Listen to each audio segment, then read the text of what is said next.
Chris Worden, Chuck McGee III, Wim Hof, Jennifer Patterson. If you feel like Googling, those are some people to check out. Jesse Comer. They all have some really amazing breathwork practices recorded out there. I mean, me too. Not I don't have the depth and breadth that all of them do, but yeah, breathwork has been a really huge influential part in making my body better. And recently, I kind of so I'll get better and then I'll struggle a little bit with my health. And recently, I've been really, really, really healthy, and I gotta knock on wood with that. But I've been doing breath work every day for like the past 30 days, and it's been kind of life changing. I've been, not that you want to hear about this, so you can just skip the next 5 seconds, but I've been having much better bowel movements. My immune system has been kicking everything in the butt, and it's December, and I know there's a bunch of gross germs out there. So, again, knock on wood, fingers crossed. Not getting sick because I've been doing some version of the Wim Hof method, which is where I'll give you like a little quick, like just a little taste of it. But yeah, find a different recording for a good full in-depth breathwork session. But what you want to do is you want to breathe in with your diaphragm. So what that looks like is you put your hands there and it'll expand outwards. So that's part one of the 2-part breath. And then the second part is breathing out with your chest. So it's a 2-part breath. So you breathe in with the belly, in with the chest, and then you exhale naturally. And you take, depending on how much you want to breathe, what you're trying to breathe for, there's a few different ways to do it, but you take 10, 20, 30, 40, or however many breaths you take during the first few minutes. So you'll do a breathing period where you're going, and you can either breathe in and out through the nose for relaxation, in and out through the mouth like I just did for balance, or you can breathe just in and out through your mouth for either if you're trying to get into a holotropic state, which is a little bit of a drug-induced type of state, or just being really energized, and that sounds like so do that 2-part breath several times, and then you breathe all the way in with diaphragm, chest, and then you breathe out, not quite all the way, but to a comfortable neutral point. So that goes, and then you hold. And for me, that external breath hold has been one of the most life-changing things to discover for me, holding your breath on the out. Because usually whenever anyone asks you to hold your breath, you go, and you hold your breath at the top, like a crazy person. But and I've also been reading about freediving breath holds, which is where you take a fairly normal breath in and you breathe it all the way out. And so to get your breath all the way out, some of the methods you can use, sometimes you can just do it naturally, which I've gotten good at it. So you breathe that to that neutral point where you would breathe at your in, out, and then you keep breathing out.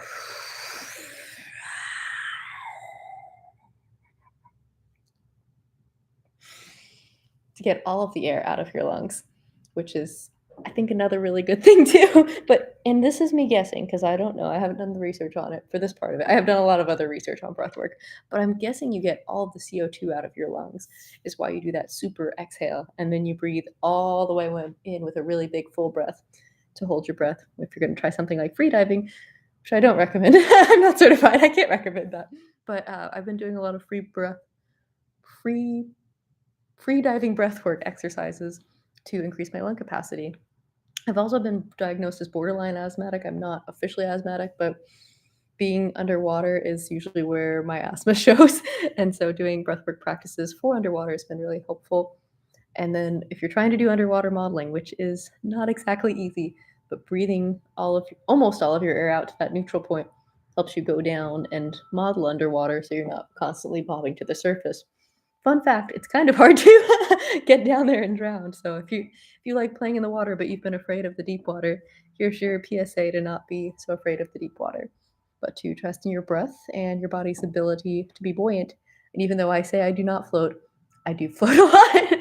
I can't float on my back and keep my head above water, but if I breathe correctly, I can make myself float. But anyways, the breath has been really paramount on my journey to getting healthier, happier, better lifestyle thing. And yeah, but life is good when you breathe. I've also found that breathing is a really effective tool to help me meditate because I usually have a lot of trouble focusing on meditation if someone's just like, clear your mind. I'm like, tacos, pizza, ice cream.